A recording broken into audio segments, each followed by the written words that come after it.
Next up, we have our man in Iraq come up. Where's our man in Iraq? Do I see him?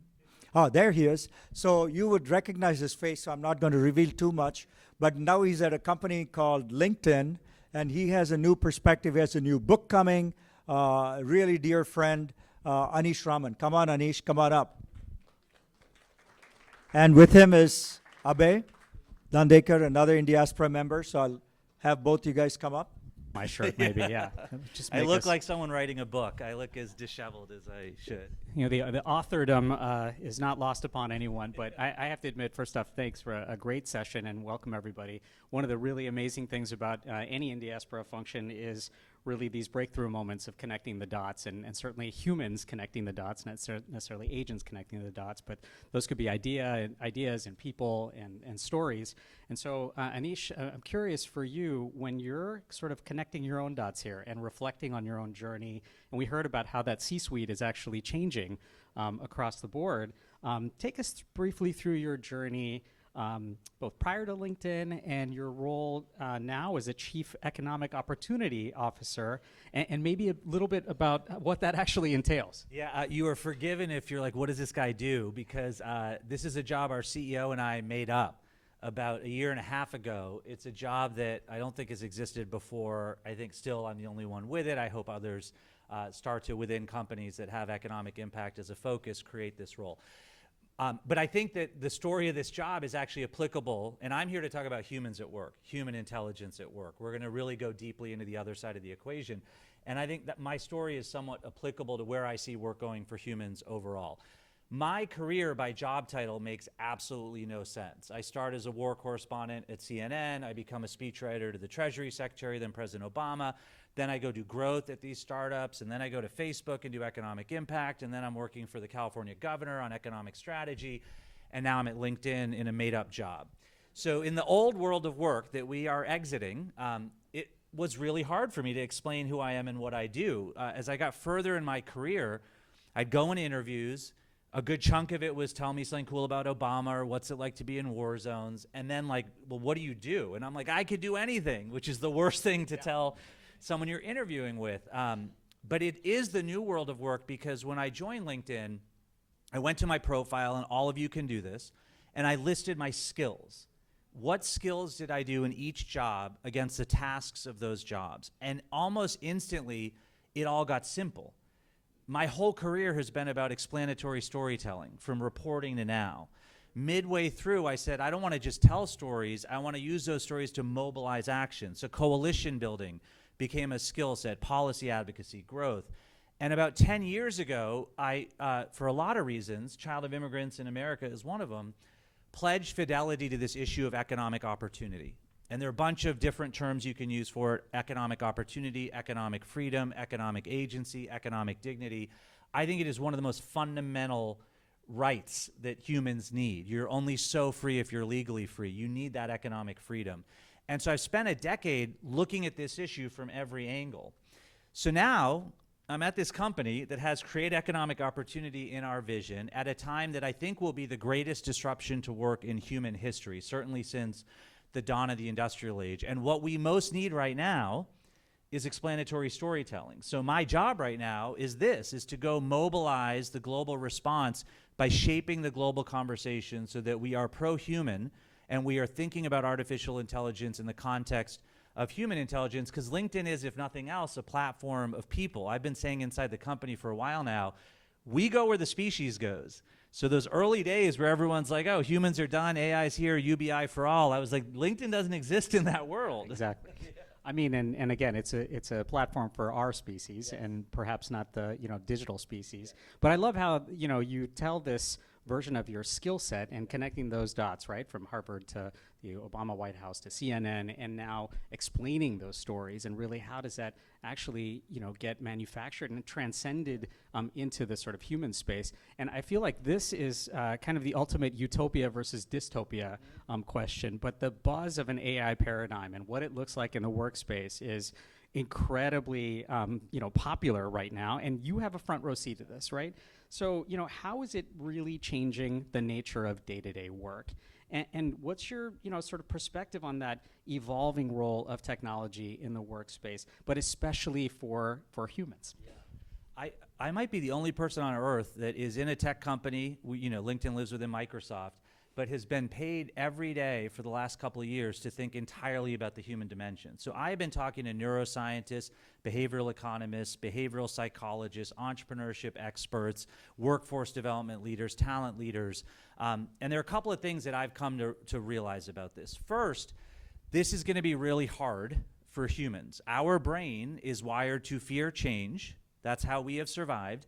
And our brain is not wired to grasp exponential change. We generally think tomorrow is going to look similar to yesterday. So this is a really hard, gnarly change that's hitting.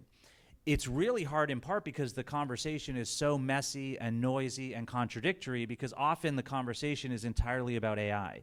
And AI is change that keeps changing. You can chase that, and every day it's going to be different. I did an op-ed in the New York Times a month or two ago about entry-level work. And it was in this swirl with, Dario from Anthropic and Jensen from NVIDIA. And everyone was seeking for a final answer. Is entry-level work going away or staying? And it's both. It's neither. There's no binary question that you can answer in a moment like this. So I tried to offer up the view that we take, which is jobs are going to change for everyone everywhere. Your net employment question, MR. We know across history, technology has generally led to a net increase in employment. We also know this technology is unlike any technology we've had before.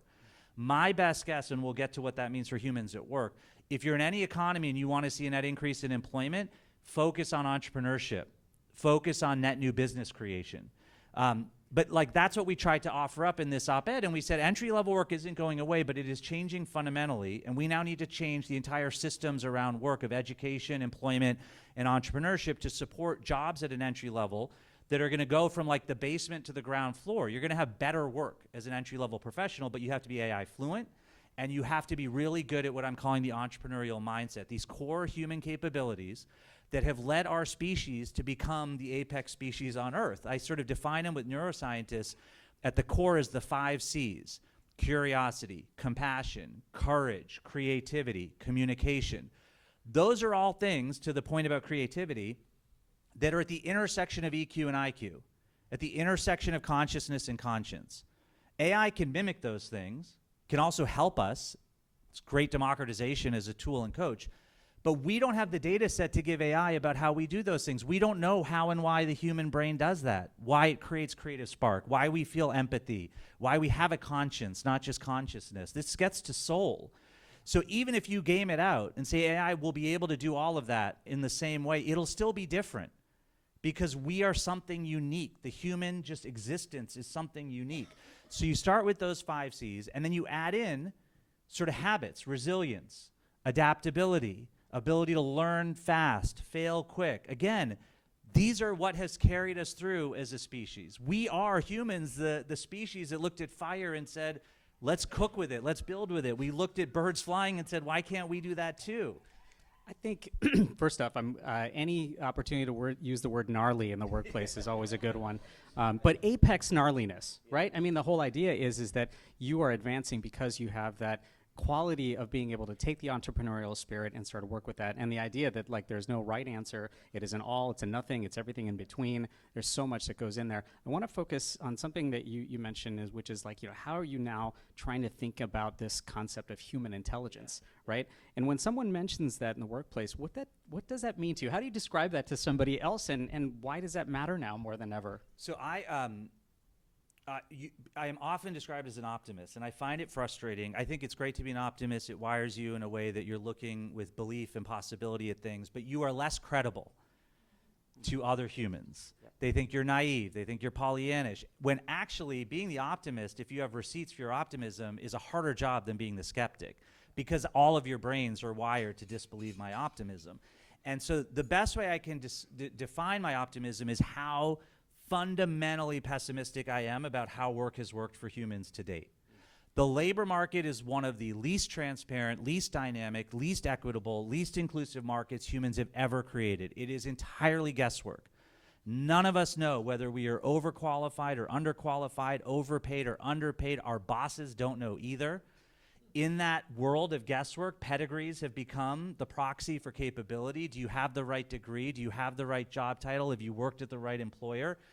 And then that has come under duress because degrees cost a lot. They aren't durable. That mechanism of mobility, we told everyone, go get that degree. That's not working out. CS degrees are like looking for jobs at Chipotle. So I have for a long time believed the labor market is not something we want or need. It was born of an industrial age. And so I've been pushing skills for a while. AI came, and the biggest excitement I had at the beginning was this is going to make the brokenness unsustainable. We are finally going to have to fundamentally redesign the systems of education, employment, and entrepreneurship to unlock greater economic mobility and opportunity than we ever have before. If you think about what work has been, and then we'll get to what work is going to be. Since the dawn of the industrial age, for 99.9% of workers, your job, no matter what you're doing, is best described by more, better, faster, more, better, faster, more, better, faster. Efficiency has been the driver of economic growth. And so everyone in every job has been supporting the machine and supporting the machine's ability to deliver efficiency.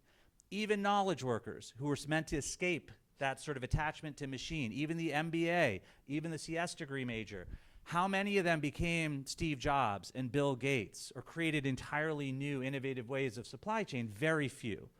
Everyone else, more, better, faster, more, better, faster, more, better, faster. AI is going to do more, better, faster, more, better, faster.